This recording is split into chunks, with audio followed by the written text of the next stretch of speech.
बच्चों, आज हम लोग फिराक गोरखपुरी के बारे में पढ़ेंगे। आपका जैसा कि आप देख पा रहे हैं पाठ 8 फिराक गोरखपुरी रुबाइयाँ।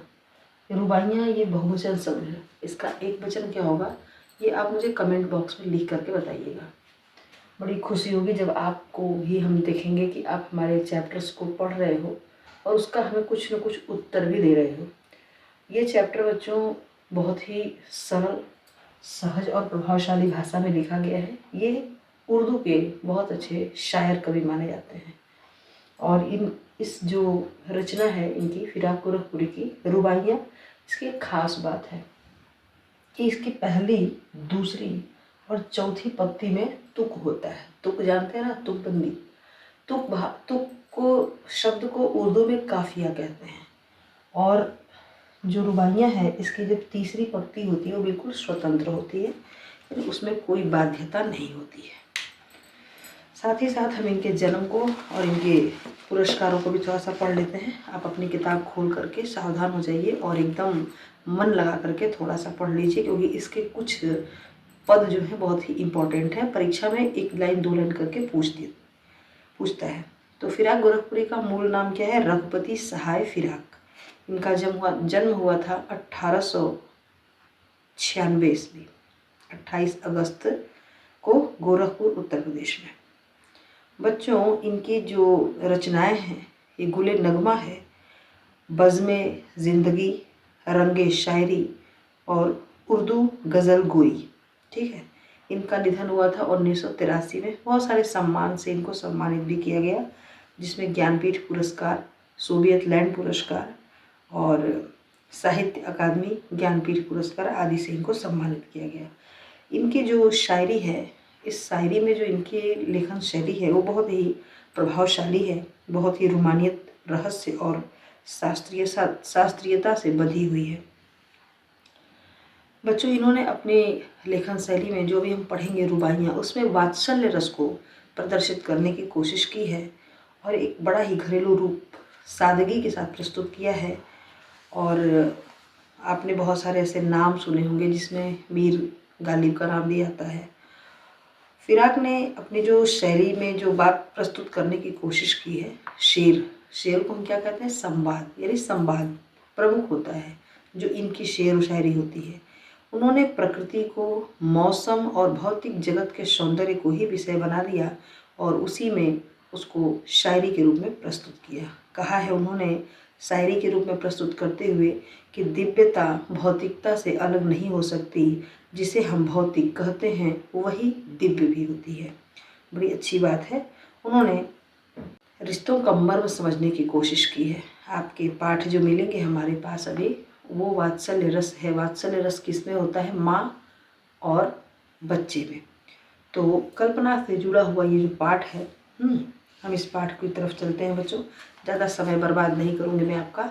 रचनाकार को एक बार जरूर नज़र डाल लीजिएगा, क्योंकि रचनाकार ने जब कभी किसी चीज़ को लिखने की कोशिश की है तो उसमें उनके विचारों का प्रवाह है, उनके भाषा सौंदर्य का प्रवाह है, वो सब चीज़ें हमारे सामने आ जाती हैं। तो हम सीधे आते हैं आपके पाठ जिसका नाम है रुबाइयाँ। मैं बड़े ही आराम से इसको पढ़ती हूँ और आपको ये समझाते हुए चलती हूँ एक एक पैरा को। ठीक है, स्टार्ट करते हैं। आंगन में लिए चांद के टुकड़े को खड़ी, हाथों पे झुलाती है उसे गोद भरी। रह रह के हवा में जो लुका देती है, गूंज उठती है खिलखिलाते बच्चे की हंसी। बच्चों, चैप्टर में जो कविता है उसके मर्म को अगर आप समझें तो समझ में ये आता है कि एक माँ है जो बच्चे को गोद में ले करके ये उसको प्रेम रस से सराबोर कर रही है, खिला रही है। तो इस पंक्ति में कवि ने माँ के स्नेह का बड़ा ही अद्भुत वर्णन किया है, साथ ही साथ वात्सल्य रस जो कि मैंने पहले ही बताया है। कवि कहते हैं कि जब एक माँ अपने घर के आंगन में अपने बच्चे को चांद के टुकड़े, अपने बच्चे को क्या समझ रही है? चांद का टुकड़ा, उसको लेकर के जब खड़ी है और माँ कभी अपने बच्चे को अपने हाथों पर झूला झुलाती है तो कभी उसको प्यार से अपनी गोद में भर लेती है, कभी कभी माँ उस बच्चे को हवा में उछाल देती है और बच्चा जब हवा में उछाला जाता है तो खिलखिला करके हंस देता है।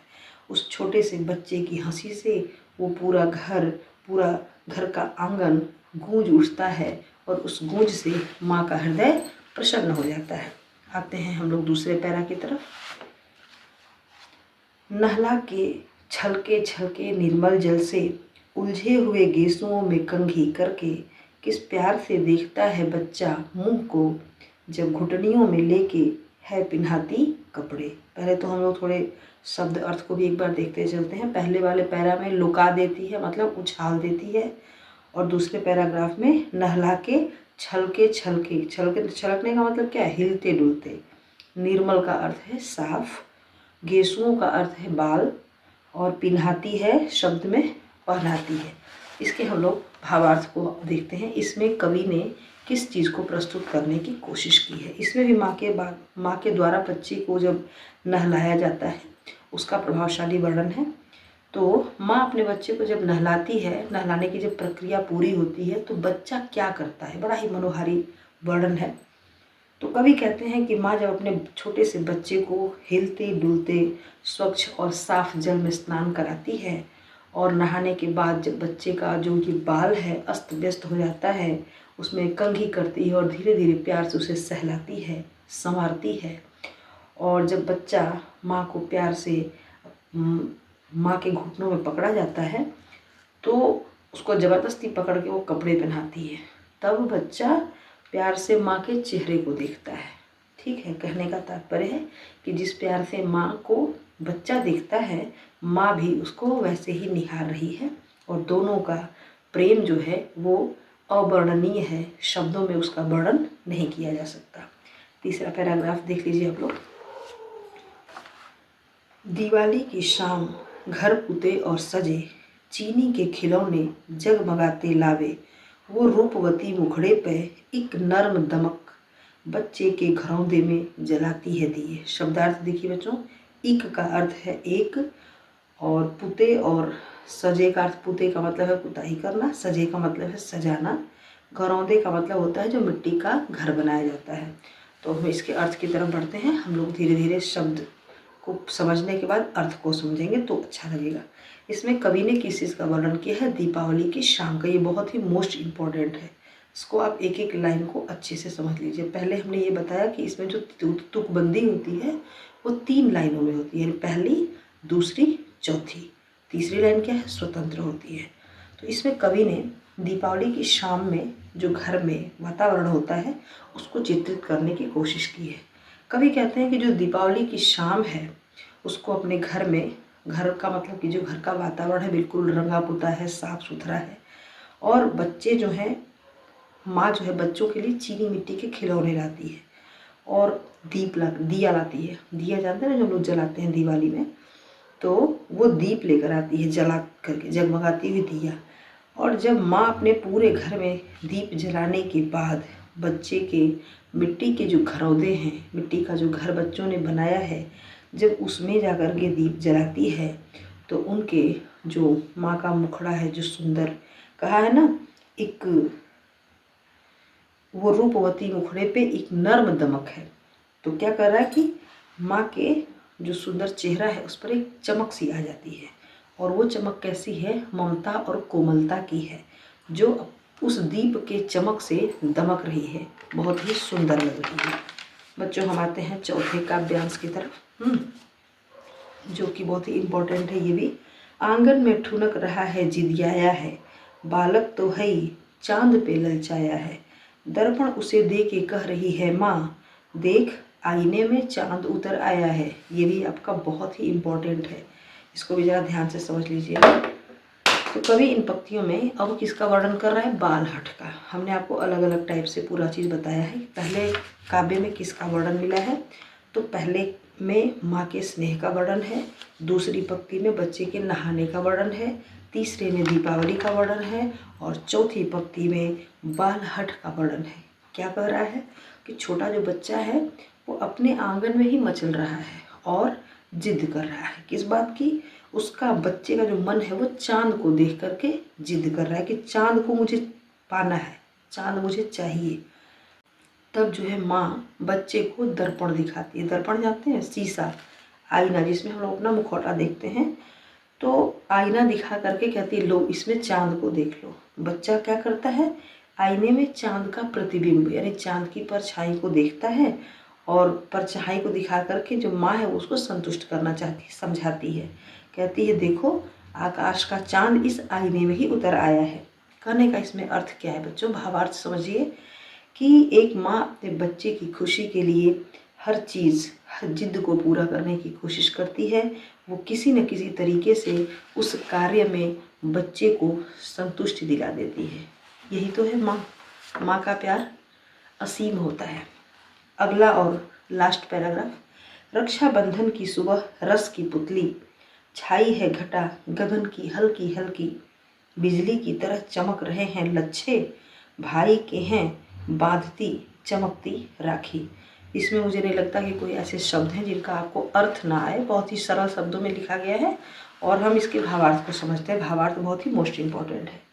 तो अब इस पंक्ति में तो ये आपको समझ में आ गया कि रक्षाबंधन के त्यौहार की विशेषताओं के बारे में बताया गया है कि भाई बहन का प्रेम कैसा होता है, भाई बहन का रिश्ता कैसा होता है। तो इस पवित्र रिश्ते के बारे में बताते हुए कवि कहता है, कवि कौन है, फिराक गोरखपुरी। वो कहते हैं कि रक्षाबंधन की जो सुबह है वो आनंद और मिठाइयों की सौगात है, यानी उसमें मिठास है। मिठाई का मतलब क्या है, मिठास।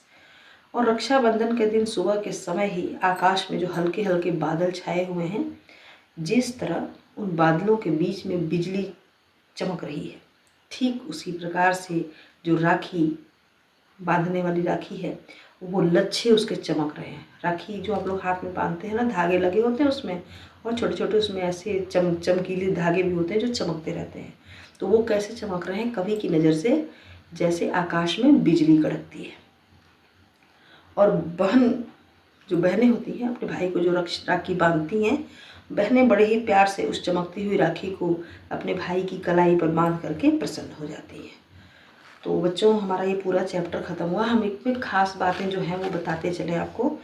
ये रुबाई जो है वो उर्दू और फ़ारसी भाषा की एक ऐसी विधा है, विधा का मतलब होता है रचना। और हाँ, एक चीज़ आप हमें ये ज़रूर कमेंट करके बताइएगा, रक्षाबंधन हिंदी के किस महीने में आता है। मुझे ये पता चलेगा कि आप इसे बड़े ही ध्यान से पढ़ रहे थे। और अब मैं रुबाइयों के बारे में बता रही हूँ। रुबाइयाँ शब्द जो है वो बहुवचन है। इसका एक वचन भी हमने आपसे पूछा था, तो आप कमेंट में ज़रूर लिखिएगा। पहली, दूसरी, चौथी जो पंक्ति है ये मैंने बता दिया है आपको। ये तुक मिलाती है, तुक उर्दू शब्द में काफिया इसको बोलते हैं। और तीसरी पंक्ति स्वतंत्र होती है।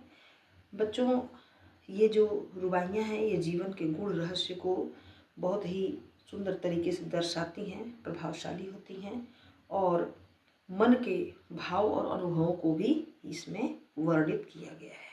इस प्रकार हमारा चैप्टर समाप्त हुआ। मिलते हैं अगले चैप्टर में।